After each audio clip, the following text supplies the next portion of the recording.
Hello students, how are you? This is Aarti from Shukla Coaching Classes. I am going to explain the chapter Magnificent Kharvel and Emperor Pushyamitra. Lesson has taken from Gaurav Salim Bharat class fourth.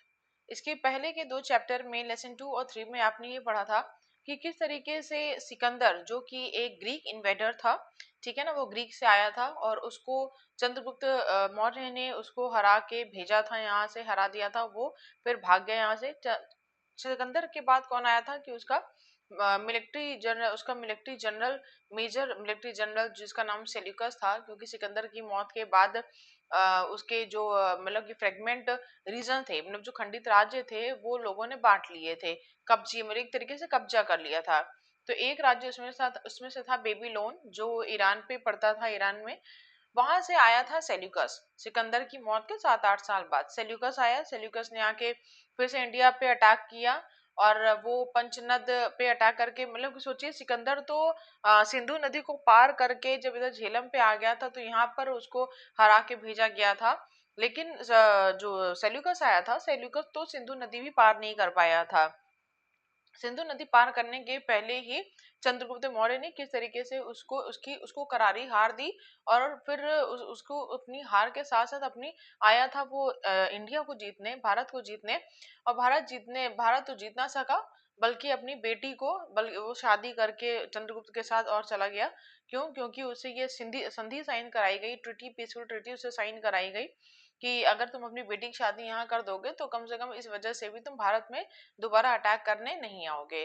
अच्छा, और फिर उसके बाद उसके 125 साल तक किसी ने भी भारत में अटैक करने की सोची भी नहीं। लेकिन 125 साल बाद फिर से जो है क्या कहते हैं, अब इस चैप्टर में हम पढ़ेंगे कि दो नए ग्रीक इन्वेडर आते हैं, ठीक है। डेमेट्रियस डेमेट्रियस की भी करारी हार होती है और फिर उसके बाद डेमेट्रियस का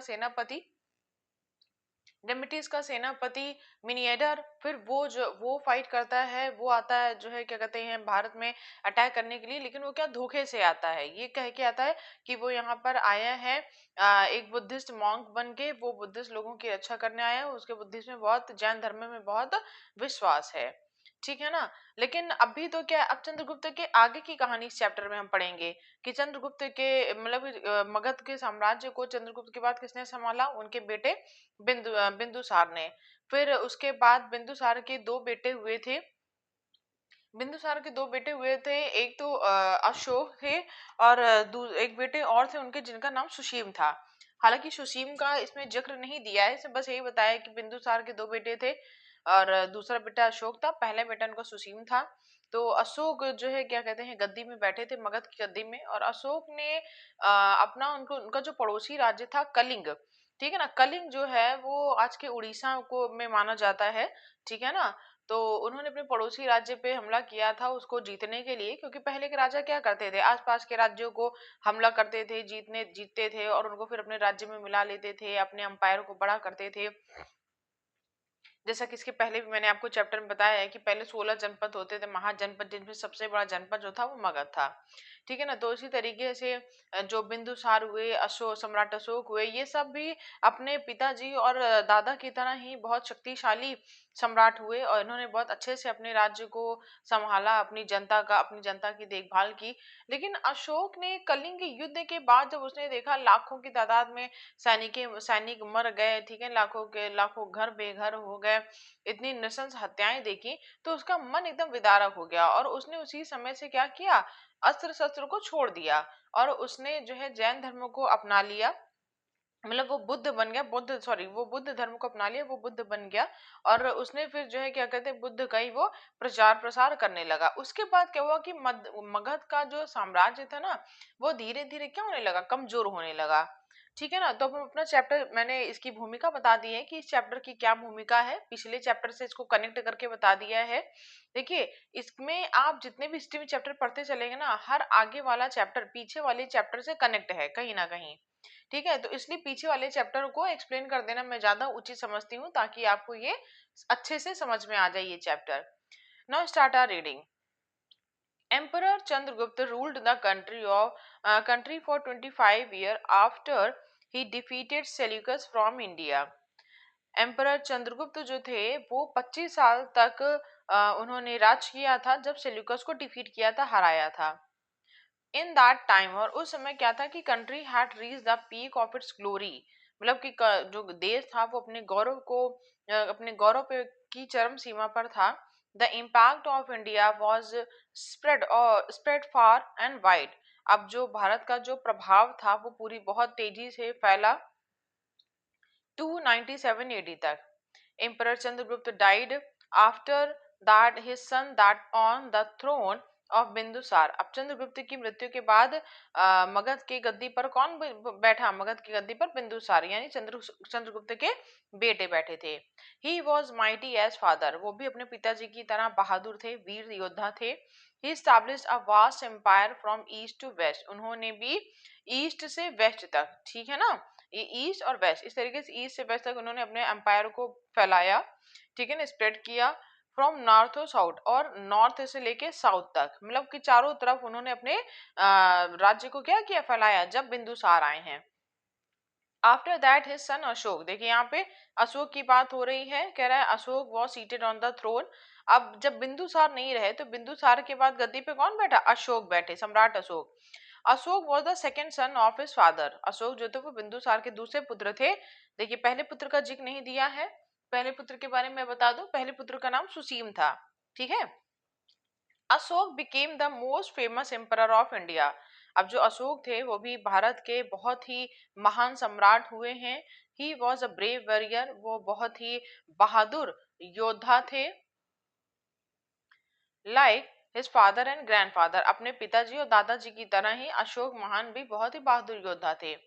बाई कंक्वायरिंग कश्मीर, कश्मीर को जीतने के बाद उन्होंने अपने राज्य को ही एक्सपेंडेड द स्टेट, अपने राज्य को क्या किया, फैलाया, ठीक है ना, उसको जीतने के बाद अपने राज्य को फैलाया।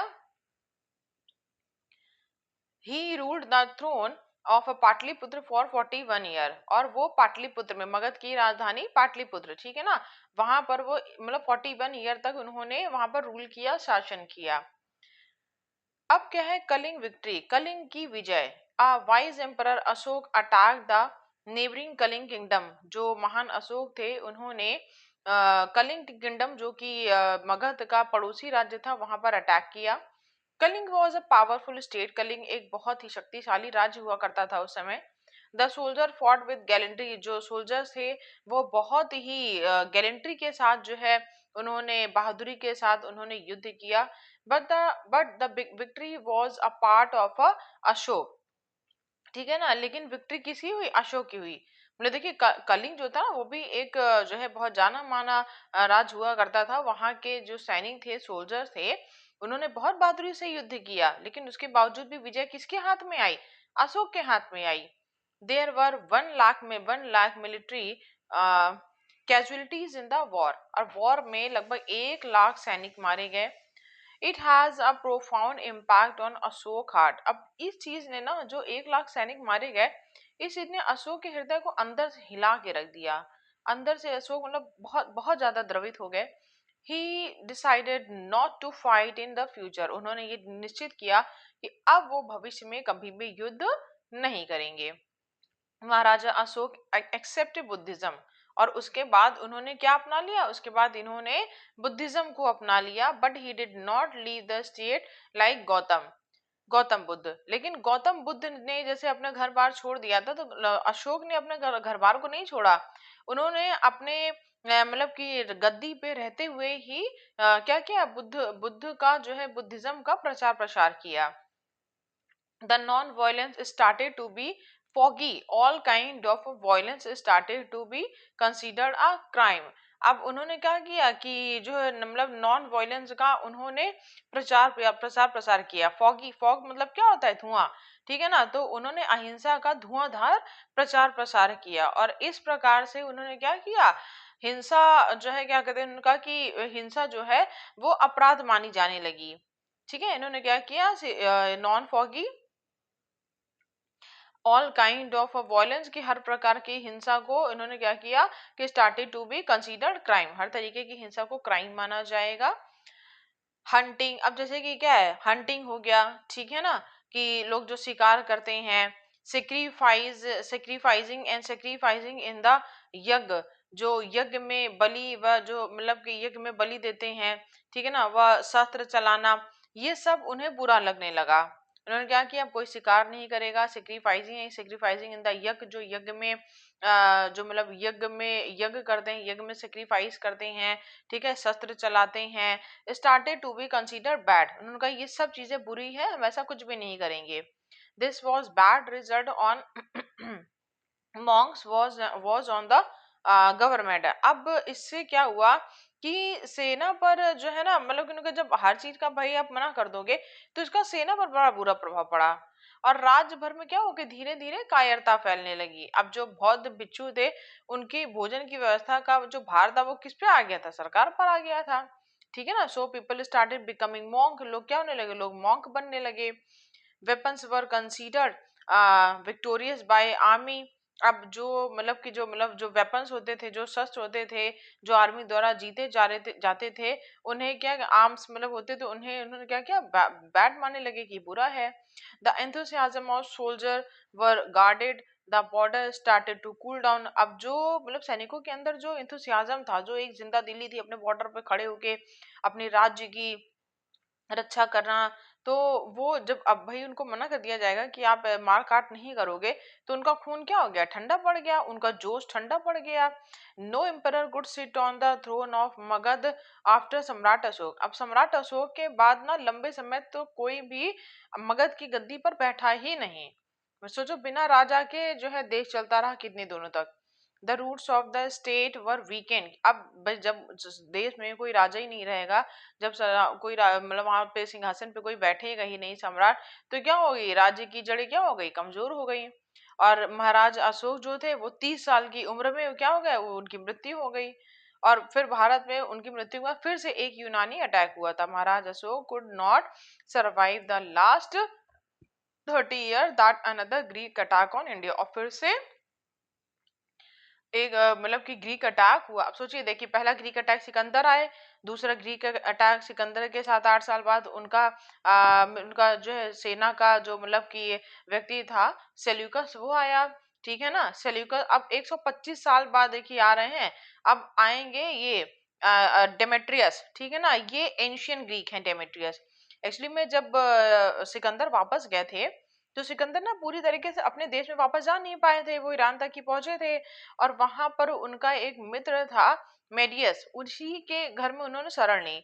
और उनको इतना तेज बुखार और ज्वर हो गया था कि जिसकी वजह से वो क्या हो गया, बीमार पड़ गए, और बीमारी की वजह से वो डेथ कर गए। तो जो है ये लोग मतलब अब उस समय तो आज की तरह इतने संसाधन तो उपलब्ध नहीं होते थे, ये लोग वहीं पर रह गए। तो ये अपने आप को ना सिकंदर का वंशज कहलाते थे कि हम सिकंदर के वंश से हैं। तो जो डेमेट्रियस है, इन्हें एंशियन ग्रीक के नाम से जाना गया। ये जो ग्रीक आए ना, पूरी तरीके से ग्रीक नहीं है, ये एंशियन ग्रीक के नाम से जाने गए। अब देखिए, डेमेट्रियस क्या है कि Demetrius was a Greek emperor, but he had no relation with Greece. वो कहने को तो जो है क्या कहते हैं, एक ग्रीक मतलब कि एक ग्रीक एम्परर था, लेकिन वो पूरी तरीके से ग्रीस से नहीं था। क्योंकि 125 साल पहले, 125 year ago, the soldier of Seleucus, Seleucus के जो सैनिक थे, who had fled to Samrat Chandragupta Maurya, जो चंद्रगुप्त मौर्य सॉरी सम्राट चंद्रगुप्त मौर्य, जो सम्राट चंद्रगुप्त मौर्य के साथ जो मतलब कि फ्लेड भाग गए थे वापस, they were unable to reach Greece, वो सब ग्रीस पहुंच ही नहीं पाए थे। They cross the Hindukush mountain, इन्होंने हिंदुकुश माउंटेन को क्रॉस तो कर लिया था। देखिए, हिंदुकुश माउंटेन क्रॉस करने के बाद सिंधु नदी आई। तो जो है जो सिकंदर था, जैसे कि आपको पता है कि सिकंदर सिंधु नदी को क्रॉस करके झेलम तक आ गया था, लेकिन सिंधु नदी पार करके और हिंदुकुश पहाड़ को भी पार करके ये उस पार जाके वहीं पे ही सेट हो गए, settle in the same hill state. Their Greek did not have any relationship with the country. अब ये जो ग्रीक थे, इनका डायरेक्ट अपनी कंट्री से कोई रिलेशन नहीं था, क्योंकि सोचिए 125 साल हो गए हैं ना, जो सोल्जर यहाँ से भाग के गए थे वो तो कब के खत्म हो गए होंगे। अब 125 साल बाद फिर से अटैक हो रहा, तो ये है कि उन सोल्जर्स के बच्चे के बच्चे के बच्चे रहे होंगे जो आए होंगे अटैक करने यहाँ पर। So they were called the ancient Greek, इसलिए उन्हें किस नाम से जाना जाता था, एंशियन ग्रीक के नाम से जाना जाता था। Mutual fighting, fighting in the battle. अब वो क्या करते थे ना, वो आपस में ही झगड़ा करते रहते थे। देयर पावर वॉज रिड्यूस, और जिसकी वजह से क्या हो रही थी कि उनकी जो शक्ति थी वो कम हो चुकी थी। Yet they consider themselves to be invading Seleucus, वो अपने आप को क्या मानते थे, वो अपने आप को मानते थे कि हम सिकंदर के वंशज हैं। ठीक है ना, इन्वेडिंग सेल्यूकस, क्या ये दे ऑल्सो फॉरगॉट ये येट दे कंसीडर, कंसीडर मतलब समझते थे, देमसेल्फ खुद को क्या समझते थे, टू बी डिस्केंडेंट ऑफ अलेक्जेंडर, कहते डिस्केंडेंट माने होता वंशज, कि हम सिकंदर के वंशज हैं।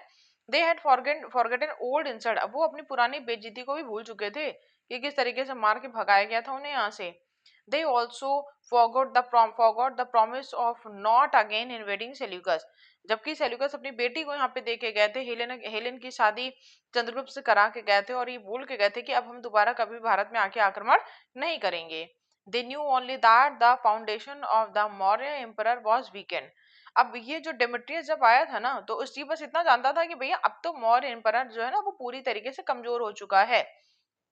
So they thought that maybe now the dream of Alexander is complete. उन्होंने सोचा कि भाई जो चीज अलेक्जेंडर नहीं कर पाए वो ना हम करेंगे, अब कुछ भी हो इसको तो इंडिया को तो जीत के रहेंगे। India victory and they dream about winning and bribing looters. उन्होंने उन्होंने वो क्या सपना लेके आए थे कि हम इंडिया को जीत लेंगे, उसको लूट लेंगे, ठीक है ना। और this time the situation had change, लेकिन इस समय तो सिचुएशन पूरी तरीके से बदल चुकी थी। कैसे? The Punjab which gave the subdued vibration to the enemies। क्यों? क्योंकि मतलब कि देखो पंजाब जो था वो मतलब कि जो दुश्मन थे उन्होंने उन्हें थर थर कपा देता था, लेकिन क्या था, रिमेन्ड काम।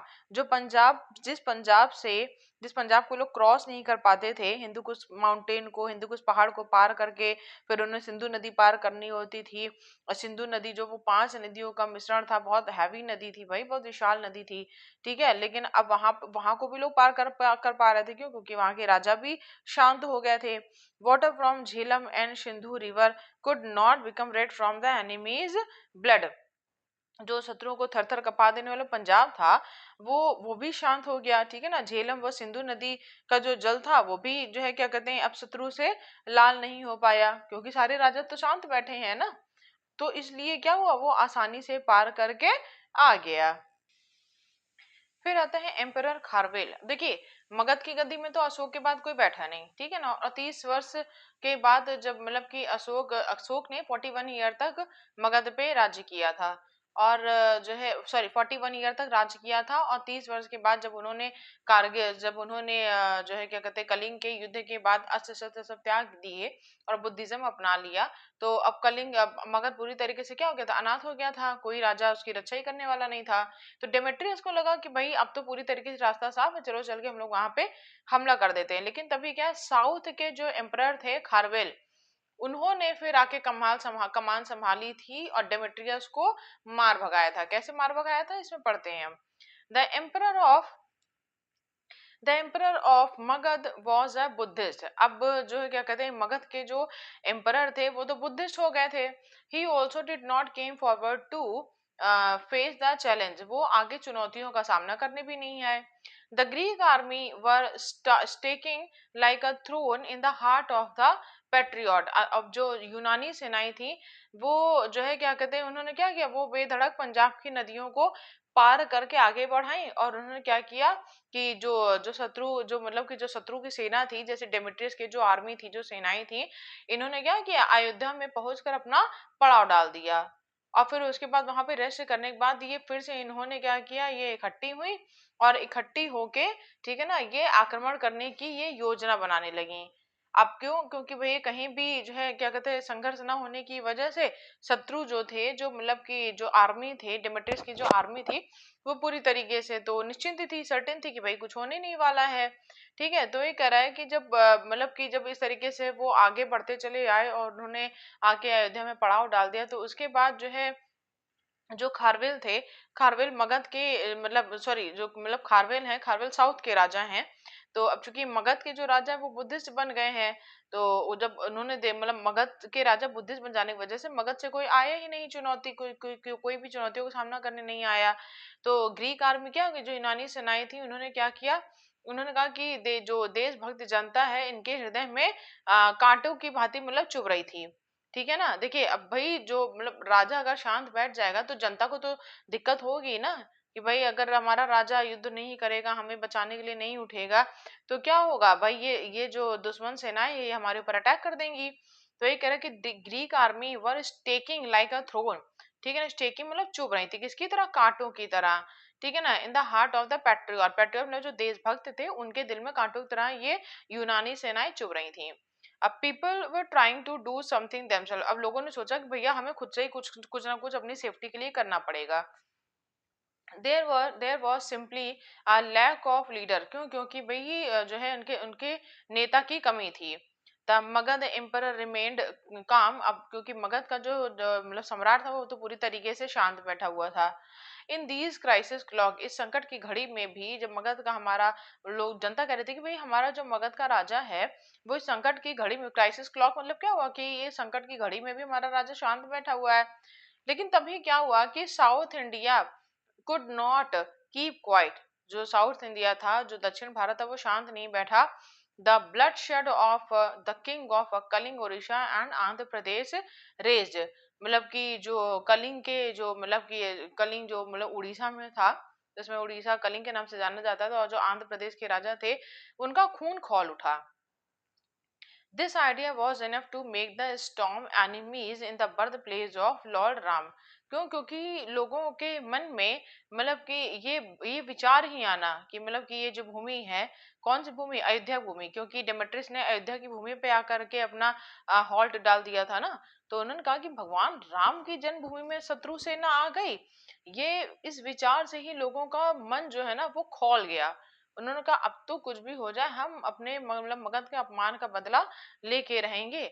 The insult of Magadh is an insult of India, अब ये सिर्फ मगध की इंसल्ट नहीं, पूरे भारत की इंसल्ट है। So he did not tolerate it, उन्होंने कहा कि ये तो बर्दाश्त नहीं किया जाएगा, उन्होंने इस बात को बर्दाश्त नहीं किया। The army of both the state have travelled toward north India, अब दोनों साइड की जो आर्मी थी, ठीक है ना, मतलब डेमेट्रियस की आर्मी और इधर खारवेल की आर्मी, ये दोनों ही किधर, नॉर्थ की तरफ बढ़ने लगे। अब जो सम्राट खारवेल थे कलिंग के, वॉज लीडिंग हिम, वो अपनी आर्मी को लीड कर रहे थे। But they did not see the army attack, उन्होंने ये इस बात का इंतजार नहीं किया कि पहले डेमेट्रियस की आर्मी हमारे ऊपर अटैक करे। They had to attack the enemy's army, उन्होंने खुद से अपनी तरफ से एनिमी की आर्मी पे अटैक कर दिया। So decided to attack to your side, ठीक है ना। तो इससे क्या हुआ, तो शत्रु सेना की उन्होंने क्या किया, उनको तो शत्रु की सेना की धज्जियां उड़ानी थी, और अपनी ओर से उन्होंने आक्रमण करने का निश्चित कर लिया। ही डिसाइडेड टू अटैक, मतलब कि उन्होंने निश्चित कर लिया कि भाई हम ही अपनी तरफ से अटैक करेंगे, हमें शत्रु का जो है वेट नहीं करना है कि वो मतलब पहले अटैक करे तब हम अटैक करें। The ferocious attack of Kharvel remained the Greek army, the swords started shining, अब जो मतलब ferocious attack of Kharavela, Kharavela की तरफ से जो भयंकर आक्रमण हुआ, रिमेन द ग्रीक आर्मी, इसने क्या किया, ग्रीक आर्मी को मतलब कि ग्रीक आर्मी को पूरी तरीके से हक्की बक्की कर दिया। क्योंकि जो मतलब यूनानी आर्मी थी उनको तो ये लग रहा था कि मतलब भाई हमारा तो रास्ता साफ है, कोई हमसे युद्ध करने नहीं आएगा, लेकिन उसका तो पासा उल्टा पड़ गया। महाराज खारवेल, जो एम्परर सम्राट खारवेल थे जो कि उड़ीसा से थे, वो आए और उन्होंने आकर के यूनानी सेना पर हमला कर दिया। जब हमला हो गया तो यूनानी सेना, जो डेमेट्रियस की सेना थी, डेमेट्रियस थे, वो पूरी तरीके से हक्के बक्के रह गए। War land was demolished by bodies of enemy soldier, अब जो मतलब कि जो वॉरलैंड थी, जो युद्ध भूमि थी, वो पूरी तरीके से सैनिकों की लाशों से पाट उठी, मतलब कि सैनिकों की लाशों से भर गई। Stamped in the Greek army they cut and away, मतलब कि पूरी हर तरफ स्टैम्पिड, स्टैम्पिड मतलब क्या होता है कि भगदड़ मच जाना। अब जब इस तरीके से लाशों के ढेर लग गए, पूरी मतलब कि वॉरलैंड पूरी लाशों के ढेर से बिछ गई, तो यूनानी सेनाएं थी ना, वो मतलब कि उनमें भगदड़ मच गई। क्यों, क्योंकि हर तरफ उनको काटा मारा जा रहा था। अब उससे क्या हुआ कि वेर एवर दे स्टेड, वो जहां भी रुकते, the same period stood facing in front of him, उनको अपने सामने वही देखने को मिलता कि मार काट हो रही है, हमें मारा काटा जा रहा है। और इस वजह से क्या हुआ, it was no longer possible for them to stay anywhere in India, इस वजह से जो यूनानी आर्मी थी वो डर के मारे वो इंडिया में कहीं भी स्टे नहीं कर पाई, क्योंकि जहां भी जा रहे थे उनको मारा काटा जा रहा था। अब उनका जो ड्रीम था, उनका ड्रीम क्या था, पर शैटर, वो पूरी तरीके से चूर चूर हो गया। जो वो सपना लेके आए थे ये आके भारत में हम राज करेंगे, भारत में कब्जा कर लेंगे, भारत को लूट लेंगे, वो सारा उनका ड्रीम क्या हो गया, चूर चूर हो गया। The Emperor Kharvel breathed his last breath by pushing them across the Indus River. और आखिर में उन्होंने चैन की सांस तभी ली जब उसको इंडस रिवर तक खेद दिया, मतलब कि भगा दिया। ठीक है ना। when the victorious emperor entered Pataliputra, अब जो जीते हुए सम्राट थे जब वो पाटलिपुत्र में आए तो he received a grand welcome, लोगों ने उनका बहुत बढ़ चढ़ के स्वागत किया। और ग्रेट राजसी यज्ञ वॉज क्रिएटेड, राजसी यज्ञ करवाया गया। The whole country cheer their joy, पूरा कंट्री, पूरा देश इस जश्न को मना रहा था। ठीक है ना, आपस में इसका लुत्फ उठा रहा था। Magnificent Kharavela had waived the Greek today and wave the flag of India. क्यों? क्योंकि जो है जो प्रतापी खारवेल थे, मैग्निफिसेंट खारवेल मतलब कि जो प्रतापी खारवेल थे, इन्होंने क्या किया, इन्होंने यूनानी राजाओं, उन्होंने यूनानी सेना को धूल चटाकर भारत की विजय का ध्वज लहराया था। ठीक है ना, मतलब यूनानी सेना को धूल चटा के भगा दिया और किसका flag, waived the flag of India, Bharat के ध्वज को, भारत के झंडे को लहरा दिया। Demetrius had suffered the consequence of doing his work, अब डेमेट्रियस को अपनी करनी का परिणाम भुगतना पड़ा। बट हिज कमांडर मिनिएडर, लेकिन उसका जो मतलब सैनिक था मिनियाडर, वो जो है kept abusing him at that time, वो खून का घूंट पीकर रह गया। और he was a very clever person, वो बहुत ही चतुर इंसान था। कौन? मिनियाडर। एंड वेटिंग फॉर अपॉर्चुनिटी, अब वो फिर से एक अवसर का इंतजार कर रहा था। वो फिर से एक अवसर का इंतजार कर था। क्या अवसर का इंतजार कर रहा था? waiting for opportunity for a year after the return of emperor Kharavela, मिनियाडर traveled toward India। अब 4 ईयर मतलब कि भैया देखो जो है, देखिए जब मतलब खारवेल ने उसको भगा दिया था डेमेट्रियस को, तो 4 year after the return of emperor Kharavela, फिर से खारवेल के मतलब कि वापस होने के 4 वर्ष बाद मिनियाडर ने क्या किया, भारत की ओर फिर से वो चल पड़ा। उसने फिर से चढ़ाई कर दी भारत पर। और उसके बाद क्या है, as soon as entering India, तो जैसे ही वो भारत के अंदर उसने एंटर किया, प्रवेश किया, he cleverly declare that the Buddhist religion was dear to him, उसने सबसे पहले क्या अनाउंस किया कि मुझे बुद्धिज्म रिलीजन जो है, जो बुद्धिस्ट धर्म है, वो बहुत ही ज्यादा प्यारा है, मुझे बहुत पसंद है। ही प्रोपोगेट दैट पीपल ऑफ वैदिक, उसने ये मतलब कि झूठी अफवाह फैलाई, उसने क्या अफवाह फैलाई कि जो वैदिक रिलीजन है आर टॉर्चरिंग बुद्धिस्ट, वो बुद्धिस्ट को क्या कर रहे हैं, वो बुद्धिस्ट पर अत्याचार कर रहे हैं। ठीक है ना। Hence he is coming to India for the salvation of the Buddhist, इस अतः वह मतलब कि बौद्धों का उद्धार करने के लिए भारत आ रहा है। सेल्वेशन माने क्या होता है, उद्धार करना। मिनियाडर ने बोला कि मैं बौद्धों का उद्धार करने के लिए भारत में आ रहा हूँ।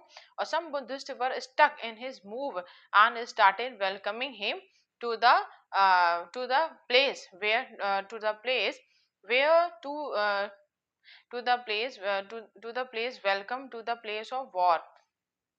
अब लोगों ने क्या किया, लोगों ने जो मतलब कि जब बोला कि सब बुद्धिस्ट वर्ष तक लोग खड़े हो गए, ठीक है ना, रास्ते में उसका सब उसका स्वागत करने के लिए। To place welcome to the place of the war, अब कोई उससे युद्ध नहीं करना चाहता था, हर कोई उससे प्यार की भावना से देख रहा था, उसका वेलकम करने के लिए रास्ते में खड़ा था। कोई उससे युद्ध नहीं करना चाहता, क्यों? क्योंकि उसने झूठा स्वप्न दिखा के आया ना, उसने बोला कि वो तो यहाँ पे मतलब कि बौद्धों का उद्धार करने आ रहा है, उसे बौद्ध बहुत पसंद है, उसे बुद्धिज्म रिलीजन बहुत पसंद है। तो it was the misfortune of the country, ये कंट्री के लिए बहुत दुर्भाग्य की बात थी कि enemy false identity of the friend is one of the biggest weakness in the country. क्या दुर्भाग्य की बात थी कि जो है क्या कहते हैं, लोगों ने युद्ध के स्थान पर मतलब कि मतलब लोग शत्रु और मित्र की ठीक ठीक पहचान नहीं कर पा रहे थे। और उन्होंने क्या कहा कि उन्होंने कहा कि ये देश के लिए बहुत ही बड़ी कमजोरी है। ठीक है ना, अगर आप अपने शत्रु और मित्र में आप जो है क्या कहते हैं फर्क नहीं कर पा रहे हो, नहीं पहचान पा रहे हो, तो वो आके आपका हमेशा नुकसान ही करेगा। अब those Buddhist people could not recognise the army, वो जो बुद्धिस्ट पीपल थे वो आर्मी को पहचान ही नहीं पाए। और इससे क्या हुआ, अतः जो मतलब कि मिनियाडर था अगेन इंक्रीज अयोध्या, फिर से मिनियाडर का अयोध्या तक पहुंच गया। देखिए इसके पहले डेमेट्रियस आया था अयोध्या तक, अब कौन आ गया, मिनियाडर आ गया अयोध्या तक। ठीक है ना। और हिज ट्रूप्स कैंप्ड इन अयोध्या, और उसकी आर्मी ने क्या किया, अयोध्या में कैंप लगा लिया। और he had thought of invading Magadh, और उसने कहा कि अब यहाँ से हम अयोध्या के ऊपर क्या करेंगे, अटैक करेंगे। अब आता है एम्परर पुष्यमित्र। अब देखिए अभी तक पढ़ा कि मीनिएटर अयोध्या तक आ गया है, ठीक है ना, अपनी आर्मी को लेकर के उसने वहां पे कैंप डाल दिया, वो कह रहा है कि वो युद्ध करेगा। अब एम्परर पुष्यमित्र आते हैं। इन दोज डेज, उस समय मगध में राजा कौन था? वीरभद्र थे, ठीक है ना, वो पाटलिपुत्र में थे, वो मगध में राज कर रहे थे। और वो he suppose to follow Buddhism themselves, वो अपने आप को बुद्धिज्म, मतलब कि वो बुद्धिस्ट को फॉलो करते थे और अपने आप को बुद्धिज्म मानते थे, मतलब कि नॉन वायलेंस की राह पे चलेंगे। He was not ready to fight, वो युद्ध करने के लिए तैयार नहीं थे। Even during the last Greek invasion he did not fight, मतलब कि इसके पहले जो ग्रीक इन्वेजन, मतलब कि जो यूनानी हमला हुआ था, कौन सा? डेमेट्रियस का। जब डेमेट्रियस का हमला हुआ था ना, तो उस समय भी देखिए कौन आया था? खारवेल आए थे, जो कि उड़ीसा के राजा थे, उड़ीसा के सम्राट थे, कलिंग के सम्राट थे, ठीक है ना। तो वहां से सोचिए वो आए थे युद्ध करने, लेकिन जो है जो बृहद्रथ थे वो युद्ध करने नहीं उठे, ठीक है ना। पिछले पिछले डेमेट्रिय पिछले यूनानी हमले में वो युद्ध करने नहीं उठे। So the public was bored with them, public उनसे बहुत ज्यादा परेशान हो गई थी, वो अपने राजा को बिल्कुल भी पसंद नहीं कर रही थी। The task of the king is to protect country from the enemy. क्यों? क्योंकि एक एक राजा का टास्क क्या होता है? राजा की जिम्मेदारी होती है कि वो अपनी प्रजा की रक्षा करे। Who can not do this, और जो अगर ये नहीं कर सकता है तो he is not worthy to be king. अगर आप अपनी प्रजा की रक्षा नहीं कर सकते हो, आप युद्ध नहीं कर सकते हो, तो आप राजा बनने के लायक नहीं हो, आपको छोड़ देनी चाहिए गद्दी। So the country was in search of a new leader. अब कंट्री जो थी, जो देशवासी थे, जो प्रजा थी, वो अपने लिए एक नए नेता की खोज कर रही थी। The eyes of the public were based on a Magadh commander Pushyamitra. अब मगध का सेनापति था पुष्यमित्र, सबने कहा कि भाई पुष्यमित्र को ही हमारा राजा बन जाना चाहिए। All the nobles treated him with a great respect, और वहां के जितने भी मतलब कि नोबल्स थे, वो सभी उस मतलब जो सरदार थे, वो सभी पुष्यमित्र को बहुत ही ज्यादा रेस्पेक्ट करते थे, बहुत ही सम्मान देते थे। He was a mighty courageous and skill man, क्योंकि जो पुष्यमित्र था वो बहुत ही ज्यादा पराक्रमी था, साहसी था और कुशल व्यक्ति था। The Emperor Bhadrath was murdered. Warrior together Pushyamitra declared their king. The new emperor was began to acclaim. अब सरदारों ने क्या किया? उन सब लोग ने मिलकर पुष्यमित्र को राजा घोषित कर दिया और नए सम्राट की जय जयकार होने लगी। अच्छा, उन लोगों ने क्या किया ना, मतलब कि आक्रमण, उन सब ने क्या किया कि शत्रु के आक्रमण ने जब सभी को मतलब कि क्या, सभी को जल्दी से उठाने के लिए विवश कर दिया, क्योंकि शत्रु आक्रमण कर रहे थे और सबने सोचा कि भाई अब हमें कुछ ना तो कुछ स्टेप उठाना पड़ेगा, कुछ ना तो कुछ करना पड़ेगा। तो उन सबने क्या किया? उन सबने मिलकर सम्राट जो बृहद्रथ थे उनकी हत्या कर दी, और उनकी हत्या करके पुष्यमित्र को राजा बना दिया। अब क्या कह रहे हैं? On becoming emperor Pushyamitra organise a huge army. अब जब जो है मतलब कि पुष्यमित्र सम्राट बन गया, तो उन्होंने एक बहुत ही विशाल सेना का संगठन कर डाला। The statue strengthened the state statue, ठीक है ना। इस बार जो यूनानी शक्ति थी उसको समाप्त करने के लिए, उसको सदैव के लिए समाप्त करने का उन्होंने निश्चय कर डाला। उन्होंने क्या निश्चय किया कि इस बार यूनानी आर्मी को पूरी तरीके से जो है क्या कहते हैं, मिट्टी मिला दें। This time he decided to fight the Greek power for ever. उन्होंने कहा कि मतलब sorry, on becoming emperor Pushyamitra organise huge huge army. जब पुष्यमित्र एक महान सम्राट बन गए तो उन्होंने एक बहुत ही बड़ी आर्मी का संगठन किया। और जो है क्या कहते हैं, the statue strengthened the state statue, ठीक है ना, राज्य के प्रबंधन को मजबूत कर दिया गया। राज्य के प्रबंधन को मजबूत, स्ट्रेंथन माने क्या होता है? मजबूत करना। कैसे मजबूत करते हैं? जब आप एक विशाल सेना का गठन करते हो। और this time he decided to finish the Greek power for ever. और इस बार उन्होंने ये निश्चित किया कि वो यूनानी सेना को, जो यूनानी शक्तियां हैं, सेना, उनको हमेशा के लिए खत्म कर देंगे। The public faith was awakened. अब लोगों का जो विश्वास था वो भी जो है मतलब जाग उठा था। The emperor Pushyamitra did not let the enemy get the opportunity. जो मतलब कि एम्परर पुष्यमित्र थे, सम्राट पुष्यमित्र थे, उन्होंने क्या किया कि हम शत्रु को किसी भी तरीके का अवसर नहीं देंगे, और बाज की तरह वो यूनानी सेना पर टूट पड़े, ठीक है ना। लाइक द हॉक, हॉक माने क्या होता है? बाज। Like the hawk they broke down on the Greek army, एक बाज की तरह वो यूनानी सेना पर टूट पड़े। The attack of the Greek soldier destroyed river, blood flowed out. अब जो है मतलब कि जो यूनानी सोल्जर पे जब अटैक किया गया तो उनको पूरी तरीके से क्या किया? डिस्ट्रॉय कर दिया गया, ठीक है ना। यूनानी सेना को जो है क्या कहते हैं उन्होंने मतलब कि यूनानी सेना का जो व्यू था, जो उनका मतलब घमंड था, पूरी तरीके से टूट गया। ठीक है ना, खून की नदी बहने लगी। ठीक है, देखिए क्या था, attack of Greek soldier destroyed river of blood flowed of, खून की नदियां। ठीक है ना, रिवर ऑफ ब्लड मैंने क्या होता है कि खून की नदियां बहने लगी। The battle field began to come from the dead bodies, अब फिर से जो युद्ध का मैदान था वो पूरी तरीके से डेड बॉडीज से भर गया। किसकी किसकी मृत्यु, किसकी डेड बॉडी से भर गया, जो यूनानी सेनाएं थी। Tragedy spread in the enemy army, लोगों में ये ट्रेजिडी मतलब कि लोगों में भय फैल गया।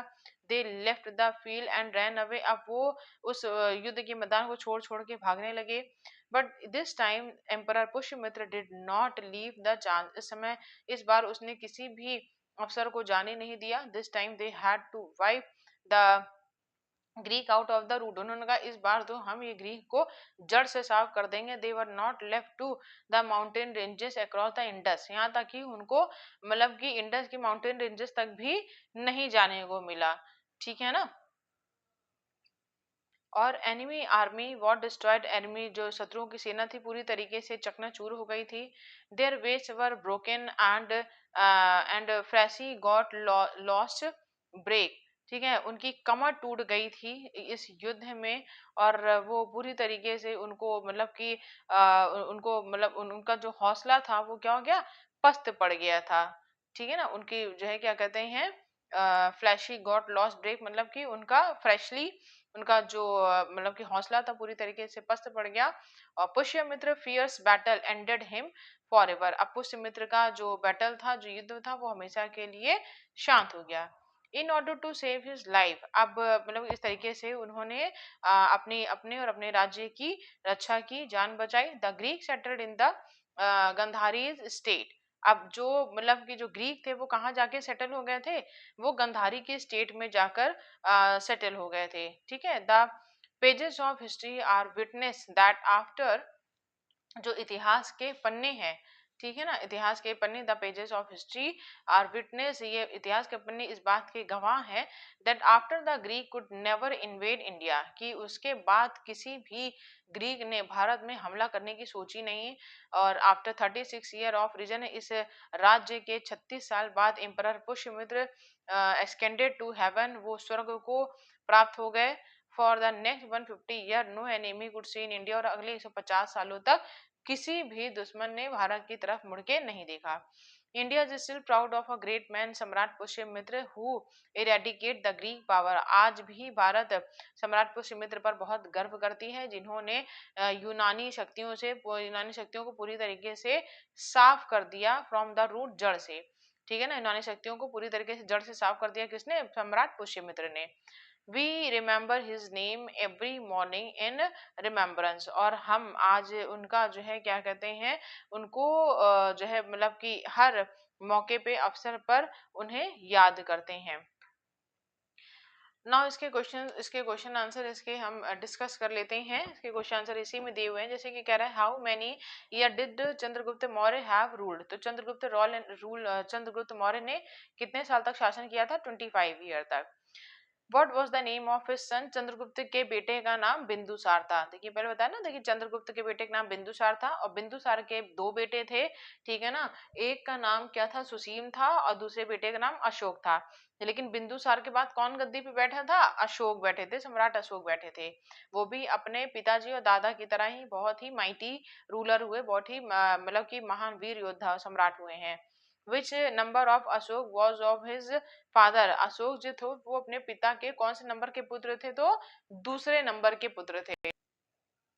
How many years later did they accept Buddhism, और उन्होंने मतलब हाउ मेनी ईयर लेटर, कितने साल बाद उन्होंने बुद्धिज्म को एक्सेप्ट कर लिया था, तो 41 ईयर के बाद उन्होंने बुद्धिज्म को एक्सेप्ट कर लिया था। What made the country propagate non violence, country जब मतलब कंट्री में नॉन वायलेंस फैल गया, अहिंसा फैल गई, तो उससे कंट्री में क्या हो गया, तो कंट्री पूरी तरीके से वीक हो गई थी। नेक्स्ट है who were the people written below, अब जैसे यहाँ पे जो लिखा है उसको किसने लिखा है, कह चंद्रगुप्त मौर्य, जो चंद्रगुप्त मौर्य क्या है, ग्रेट एम्परर ऑफ इंडिया। ठीक है ना, ये चंद्रगुप्त मौर्य थे ग्रेट एम्परर ऑफ इंडिया। और बिंदुसार के बेटे कौन थे? एम्परर अशोक, ठीक है ना, और या फिर सम्राट Ashok. The disciple of Chanakya, Chanakya के डिसाइपल कौन थे? चाणक्य के वैसे तो बहुत सारे डिसाइपल थे, लेकिन एक मेन डिसाइपल जिनको हर कोई जानता है वो कौन थे? Chandragupta. The originator of Buddhism, Buddhism का ओरिजिनेटर कौन था? तो एम्परर अशोक, ठीक है ना, आप एम्परर अशोक या सम्राट अशोक कुछ भी लिख सकते हैं जो आपको सही लगे। फिर नेक्स्ट कह रहा है think of the answer to the question written below, आपको यहाँ पे आंसर सोच के देना है। जैसे कि कह रहा है who was the great man who uprooted the Greek power from the root forever, वो मतलब कि ग्रीक पावर को जड़ से, यूनानी शक्ति को जड़ से किसने खत्म कर दिया था? तो एम्परर पुष्यमित्र ने, ठीक है ना। देखिए पुष्यमित्र ने जब मतलब यूनानी पावर शक्तियों को भगाया था तो 150 सालों तक फिर कोई भी विदेशी शक्तियां भारत में आक्रमण नहीं कर सकी थी। Who was the fourth invader attack of Greece, देखिए चौथा इन्वेडर कौन था? मैंने बताया ना, पहला सिकंदर था, दूसरा सेल्यूकस, सेल्यूकस के 125 साल बाद फिर डेमेट्रियस आए थे, फिर डेमेट्रियस का जो सेनापति था मिनियाडर, वो चौथा ग्रीस इन्वेडर था, ठीक है ना। ये एंशियंट ग्रीक थे, ठीक है। फिर कह रहा है कि where did the troop of Magadha give the first collision to the Asian Greek, ठीक है ना। जो मगध के मतलब कि जब मतलब कि जो एशियन जो एंशियन ग्रीक आए थे, ये जब इंडिया में एंटर कर गए थे तो ये मगध पहुंचने पर इन्होंने कहाँ पे अपना ट्रूप डाला था, कहाँ पे इन्होंने स्टे किया था? तो अयोध्या में स्टे किया था। Who were the ancient Greek, इसका आंसर थोड़ा बड़ा है, वन लाइन का नहीं है, तो इसका आंसर मैं उसमें डिस्क्रिप्शन बॉक्स में दे दूंगी, आप वहां से नोट कर लीजिएगा। फिर marks the correct answer, who played the emperor Chandragupta out of India and rule for 25 year, तो who played the emperor Chandragupta, Chandragupta को किसने प्लेस किया था of India and rule 25 year? तो सेल्यूकस, ठीक है ना। यहाँ पे प्लेड नहीं होगा, किसको डिफीट किया था? चंद्रगुप्त ने, तो चंद्रगुप्त ने सेल्यूकस को डिफीट किया था। फिर क्या कह रहा है who was the son of Bindusara, Bindusara के बेटे कौन थे? Ashoka. After which war did emperor Ashoka accept Buddhism, Ashoka ने किस वॉर के बाद बुद्धिज्म को एक्सेप्ट कर लिया था? तो कलिंग के वॉर के बाद। Who were the descendant of ancient Greek soldier, ancient Greek soldier का मतलब डिस्केंडेंट कौन था? तो अलेक्जेंडर, वो सब अपने आप को अलेक्जेंडर के वंशज मानते थे। वेयर वॉज पुष्यमित्र जनरल, पे जो पुष्यमित्र था वो कहाँ का जनरल था? तो मगध का जनरल था, ठीक है ना। उसने राजा बृहद्रथ को गद्दी से उतार के और उसके बाद वो खुद वहां का राजा बन गया था। क्यों? क्योंकि बृहद्रथ बहुत ही मतलब कि क्या बोलेंगे, कायर बोलेंगे या जो भी आप बोल सकते हैं, क्योंकि वो तो पूरी तरीके से बुद्धिज्म बन चुका था। उसने कहा मैं शस्त्र नहीं उठाऊंगा, मैं ये नहीं करूंगा, मैं वो नहीं करूंगा। अब भाई आप विदेशी आ गए हैं, आक्रमण कर रहे हैं, तो अपने राज्य को बचाने के लिए कुछ ना तो कुछ करना था ना। Which religion did Menander pretend to adopt, जब मिनियाडर आया है, ठीक है ना, तो मिनियाडर ने क्या क्या मतलब कि क्या चाल चली? उसने बोला कि मैं तो भाई बुद्धिज्म, मैं तो मुझे बुद्धिज्म बहुत प्यारा है, बुद्धिज्म डियर टू मी, और मैं यहाँ पे बुद्धिज्म को प्रोटेक्ट करने आया हूँ। तो उसने क्या क्या प्रिटेंड किया था, क्या बहाना बनाया था? उसने बुद्धिज्म को पसंद करने का, अडॉप्ट करने का बहाना बनाया था। तो ये चैप्टर आपका कंप्लीट होता है। Hope you understand this chapter very well what I had explain you, मैंने आपको पूरा इंग्लिश से हिंदी में एक्सप्लेन कर दिया है क्वेश्चन आंसर बुक एक्सरसाइज के साथ। और हमारे वीडियो में बने रहिएगा, ऐसे ही आपको हर चैप्टर को अच्छे से एक्सप्लेन किया जाएगा। So have a nice day, bye bye and take care.